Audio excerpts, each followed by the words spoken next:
안녕하세요, 박성필입니다. 자, 오늘 HLB 보도록 하겠습니다. 자, 새해가 밝았습니다. 새해 복 많이 받으시고요. 자, HLB 주주분들은 1월을 꽤나 기다리셨을 겁니다. 리보세라닙 재료와 그리고 1월 아스코에서 발표될 리라프그라틴 등 기대감 일정이 좀 몰려있기 때문이죠.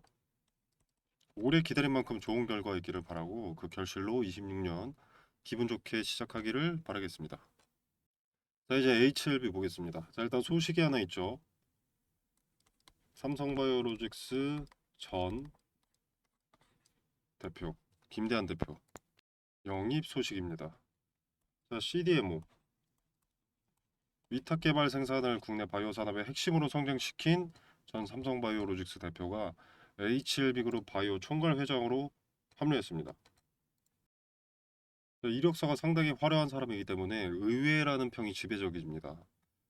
과거 성과를 내보였고 10년간 삼성바이오로직스를 경영해 왔기 때문에 현재 HLB는 리보세라니까 리라프그라틴입이 승인되지 않은 상태에서 합류했다는 자체가 좀 의외라는 거죠. 이력서에 흠이 될 가능성은 존재하기 때문에. 자, 물론 여기서도 성과를 내게 되면 리턴 값도 클 수밖에 없죠. 하이리스크 하이 리턴이죠. 평판 리스크가 큰 대신 성과를 내보였을 때의 메리트도 커질 수밖에 없을 겁니다.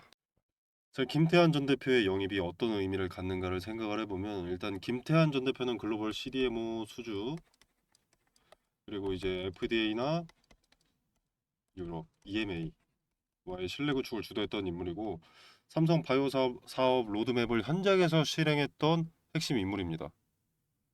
FDA, EMA 실사 통과를 전제로 한 CMC 설계, 생산 공정 밸리데이션, FDA 실사 대응, 그리고 이제 로슈나 뭐 화이자, BMS 등등 이런 글로벌 빅파마를 고객으로 유치했던 경험, 이런 업무 성과들을 내왔는데 딱 지금의 HLB에게 필요한 역량이라고 볼 수가 있겠죠. 자, 현재 HLB의 핵심 이슈는 CMC죠, CMC. 항서의 CMC이긴 하지만 FDA와의 신뢰 그리고 품질 시스템인데 실제로 FDA를 설득해 본 경험이 있는 김태형 회장이 합류한 것은 뭐 단순한 명예직이나 뭐 고문 역할 수행으로 온 것은 아닐 수밖에 없을 겁니다. 실제로 HLB 그룹에서는 이 김태한 회장의 역할을 명예직이 아니라 실행 총괄로 규정하고 글로벌 기준에 맞는 의사결정 구조와 구조 정비와 허가, 상업화 전략 고도화를 주요 과제로 제시했다고 합니다. 자, 여러분 쉽게 말해서 영입을 한 이유는 영입을 하고 김태한 회장에게 요구하는 것은 FDA 승인에 도움을 주고 승인 이후에 판매 루트를 열고 글로벌 빅파마와 계약을 따와라 이거죠. 단순 인사 소식이긴 하지만 의미가 꽤 있어 보입니다. 자, 1월에 재료 일정이 몰려 있고 리보세라닉 같은 경우에는 연초에 NDA를 신청할 것이라고 사측의 입장을 내놓았었던 바 있는데 이 시기에 FDA 설득 경험이 있고 글로벌 빅파마들을 고객사로 유치하고 FDA나 EMA 실사 통과를 전제로 한 CMC 설계와 실사 대응 경험이 있는 인물을 영입했다라는 것이 승인과 판매에 가까워지는 것이 아닌가 생각이 들고 자, 이게 또 리보세라님 하나만 국한된 내용이 아니기 때문에 긍정적인 인사 소식이라고 봅니다. 물론 성과를 지켜봐야 알 수 있겠지만 부정적인 내용으로 볼 필요는 없겠죠. 그리고 김태한 전 삼성바이오로직스 대표가 HLB를 선택한 것도 저는 좀 중요하다고 생각을 하는 게 아까도 말씀을 드렸지만 평판 리스크를 배제할 수가 없습니다. 그래서 HLB가 영입을 할 때 리부세라닙이나 뭐 리라프그라틴 등의 현주소를 좀 오픈했을 것이다 라고 생각을 하거든요. 지금 CMC에 뭐가 문제가 되는지 지금 제동이 걸린 것이 무엇 때문인지 오픈하고 그것을 해결할 수 있는 인물이기 때문에 스스로 리스크가 상당함에도 불구하고 HLB에 합류하는 것을 선택한 것이 아닌가 싶습니다. 물론 제 사견이니 한 귀로 흘려 들으시고요. 승인 이후 판매 루트 등 상업화는 어떻게 계획하고 있는지 뭐 이런 것도 오픈을 했다고 보고 이게 자기 자신의 경력의 오점이 될 수 있는 선택인데 대충 선택할 이유가 없습니다. 무언가 근거가 있지 않았나. 승인의 가능성을 면밀히 살펴보고 결정했을 것이다 라고 생각을 하고요. 자, 그리고 승인 난다고 끝나는 것도 아니죠.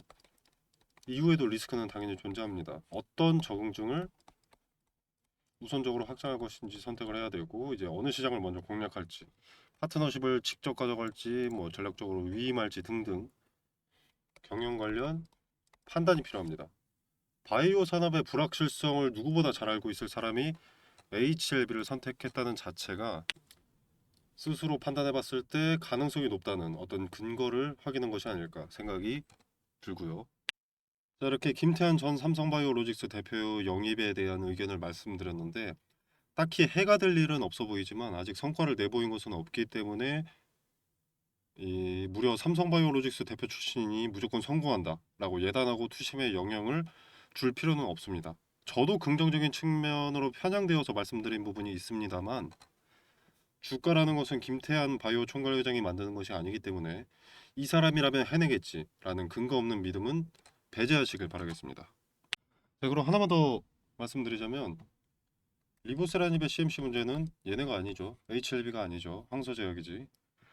즉 간암 치료제 CMC 때문에 영입했다라고 보기에는 조금 어폐가 있다고 보고요. 그래서 개인적으로는 리보세라닙보다는 리라프그라티닙의 영향이 더 커 보이고요. 리보세라닙은 이제 승인이 난다면 판매 루트, 글로벌 빅파마와의 계약을 목적으로 두고 있지 않나 생각이 됩니다. 자, 그리고 차트도 한번 보겠습니다. 자, 보시면은, 자, 말씀드린 대로 박스권 하단은 지켜질 수밖에 없을 것이고, 이평선 60일선과 노란색의 60일선, 그리고 초록색의 121선이 수렴되어 있기 때문에 지지될 가능성이 높고, 이제 위로 박스권 상단의 매물을 소화하러 갈 것이다 라고 말씀을 계속 드렸었죠. 지금 그 흐름이 나오고 있다고 봅니다. 자, 그리고 저항을 받은 자리는 딱 여기 이평선 241선, 장기 평선, 장기 매물의 저항을 받았는데, 이것도 이제 매물을 소화하는 과정이죠. 캔들도 이런 캔들이 나올 것이라고 했었죠. 주가가 시작이 여기였다, 시가가 여기였는데 주가가 오르고 여기서 물량을 받아먹으면서 주가가 빠지게 되겠죠. 빠지면 윗골을 남기니까 이런 형태가 나올 것이다, 이렇게 말씀을 드렸던 거고요. 그리고 이제 여기서 이렇게 매물을 소화하고 있는데, 이평선 241선 위로 올라가면은 그때는 박스권 상단에 매물을 소화하러 갈 겁니다. 지금 한 차례 소화를 해뒀기 때문에 다시 한번 올라가기는 이제 벽이 얇아져 있을 거고, 그렇게 되면은 요 매물대가 지지 역할을 해줄 겁니다. 지지대가 조금 높아지는 거죠. 자, 그러면 이제 241선에 제시도 할 때도 천장이 좀 얇아져 있기 때문에, 약해져 있기 때문에 요 박스권 상단 매물 소화가 수월해집니다. 그리고 여기에 벽을 또 허물어 놓으면 이제 위로 올라가는 거죠. 새로운 박스권으로 진입하게 되는 겁니다. 근데 지금 이 박스권 상단이 저항이 상당히 강력할 수밖에 없습니다. 과거에도 저항이 됐던 자리, 그리고 폭락을 막아주던 지지의 자리, 여기서 지지받고 나니 급등한 자리. 그렇기 때문에 여기를 돌파를 한다, 박스권 상단을 돌파를 했다라는 것은 매수세가 상당히 강력하다 라는 의미가 되고요. 저항이 세다면 이걸 깼을 때 강력한 지지는 강력한 지지가 되기 때문에 아주 좋은 추세라고 할 수가 있겠습니다. 그런데 아시다시피 기대감만 이용하는 것이 좋습니다. 김태한의 영입이든 리버세라님 승인이든 리라프그라트님 승인이든, 승인 이후의 계획에는 시간이 많이 걸릴 수밖에 없고요. 그 재미없는 시간 동안은 엑시트 물량이 반드시 쏟아질 겁니다. 기대감에 올라도 쭉 올랐다가 시세 차익 매물 나오고 기간 조정, 가격 조정을 거쳐서 뭐 계약이나 판매 실적 등이 나오는 시즌에 조금씩 가치가 이렇게 상승할 것이고, 그리고 본래 제약바이오 섹터는 본 재료가 출현하기 전 기대감이 최대로 반영이 됩니다. 그래서 임상 중이거나 NDA 때 폭등이 잦은 거고요. 또 HLB는 윗구간에 물린 투자자들이 상당히 많습니다. 그리고 물려있던 시간도 깁니다. 중토방 같은 것만 봐도 본전하면 엑시트 하겠다는 사람들이 상당히 많죠. 대부분의 개인 투자자들이 급등주에서 하락하기 시작하면 이럴 때 팔면 되지, 이렇게 생각하는데, 머리 꼭대기가 어딘지 판단하기도 힘들고 마음대로 팔리지도 않습니다. 하락하기 시작할 때가 세력의 엑시트 때문이라면 대량의 매도 물량으로 거래 체결이 안 될 수 있습니다. 그렇게 손실이 커질 수 있고, 그리고 애초에 기대감이 쭉 반영이 된다면 리보스라닙 승인 기대감, 그리고 리라프그라티닙 승인 기대감이 미리 선반영이 되는 건데 이게 무너진다면 리스크가 너무 큽니다. 제약 바이오 섹터는 기대감이 본 승인보다 높이 가는 경우가 많기 때문에 승인도 재료 소멸로 이어지는 경우도 있고요. 자, 그래서 기대감이 반영될 때마다 의미 있는 저항의 자리, 이런 의미가 큰 자리들, 이런 자리들에서 그러니까 수렴 저항의 자리에서 대량 거래가 만약에 동반이 되었다면 분할로 비중 축소하시는 걸 권유드리는 편이고요. 그런 의미 있는 자리들과 의미 있는 저항이나 지지, 그리고 그 자리들에 대한 근거도 텔레그램 방에서 디테일을 설명드리겠습니다. 그리고 이게 낮은 자리라고 마냥 기다리는 게 상책은 아닙니다. 과거 36,000원대 박스권 하단 여기서 매수하기 좋은 자리다라고 말씀을 드렸었는데 이때 매수했다면 지금 팔아도 45% 정도 수익입니다. 제가 잘났다고 까부는 게 아니고요. 저점이 명확하다면 저점에 근거가 있다라면 분할 매수로 평단을 낮추면서 수량을 더하는 것도 손실 최소화에 큰 도움이 된다는 겁니다. 가만히 본전이 오기만을 기다리는 것이 리스크가 크게 증가하는 것은 없다 하더라도 리스크를 메리트로 바꾸는 기회조차 없애는 것이기 때문에 자, 그리고 돈이 없는데 어떡하냐 이럴 수 있습니다. 자, 그렇다면 분할 매수는 안 하더라도 기대감이 반영될 때는 분할 매도는 하시는 게 좋습니다. 이게 이렇게 오르고 있으면 계속 더 오를 것 같으니까 보통 매도 안 하는데 이러다 갑자기 떨어질 수 있거든요. 그래서 분할로라도 이익을 조금씩 챙겨 놓는 게 좋습니다. 혹여나 모를 시세 차익 매물, 혹여나 모를 급락을 위해서 저항받을 가능성이 높은 자리에서 거래가 급증하고 있다면 비중을 쪼개서 일부라도 매도하는 겁니다.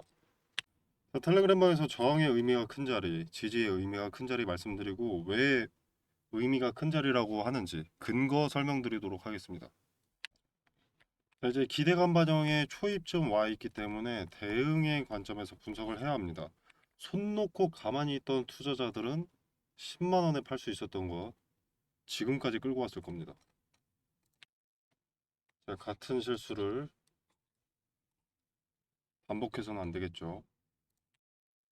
기본적으로 리스크가 큰 종목이기 때문에 분할 매도를 기대감이 반영된다면 그 시점부터는 분할 매도를 적극 권유드립니다.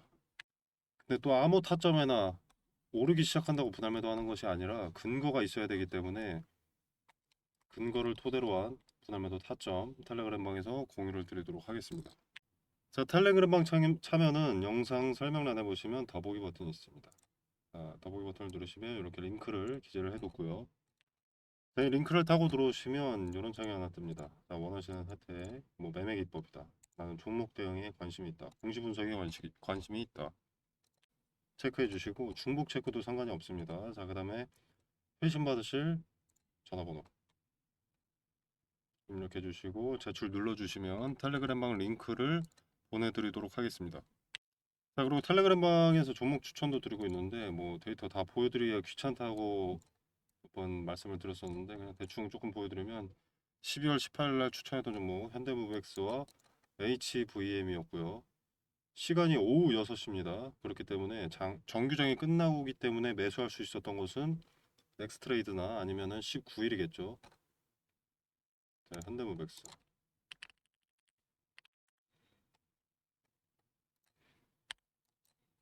19일이면 요때 매수할 수 있었네요. 수익률이 어림잡아 한 70% 정도. 자, 그 다음에 HVM. 자, 이것도 같은 시간에 추천드렸으니까 19일 날 살 수 있었겠죠. 대충 50% 정도 이렇게 수익이 나오고 있습니다. 자, 그래서 종목 추천 필요하신 분들 참고하시면 되겠고요. 자, 이게 어디 이미지 사진 하나 캡처해 온 조작이 아님을 보여드립니다. 자, 클릭도 되고요. 이렇게 이모티콘 표시도 되고요. 자, 당연히 무료입니다. 이 공간 안에서 제공되는 정보는 일체 금전을 요구하지 않습니다. 자, 도움이 되신다면 구독, 좋아요 눌러주시면 감사하겠습니다. 자, 오늘 영상 여기서 마무리하도록 하겠습니다. 감사합니다.